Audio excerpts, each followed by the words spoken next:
kahit ito namang walang napag-aralan, may naitutulong naman yan, di ba? Marunong siya magbuhat, meron siyang kaya magwalis-walis diyan o kaya maglinis-linis, hindi ba? Kaya lang ilan yung gano'n, napakarami na, di ba?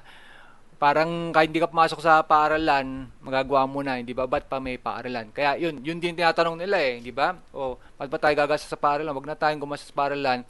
Pupuntahin mo na lang sa dyan, kunyari, may inaaral siya, kaya sa uli wala rin, di ba? Kasi kahit hindi ka mag-aral, mabilis mo matututunan yung mga bagay. Ibig sabihin, low skill yan. Low skill, manual skill. Kaya kung napakarami yung ganyan, anong labas na maraming domestic helper, marami yung pupunta sa ibang bansa upang ganun yung gagawin din. Kaya lang, ang kinaloonan niyan, kulang pa rin yung kita, maliit pa rin kita.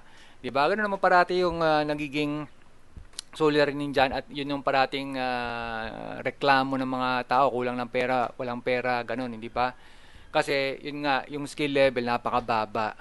Kaya ang ating maiging gawin dyan, wag nang gumawa na gawa ng isang katerabang anak, tapos itong mga narunong na, alimbawa, gumawa ng mga high skill work, ganyan, pag-igihan pa at saka ituro, ibahagi doon sa mga kasama, yung mga tinatawag na best practices, yung mga kaalaman na ganyan, di ba? Upang lahat tayo, umangat-angat naman yung ating mga kakayanan.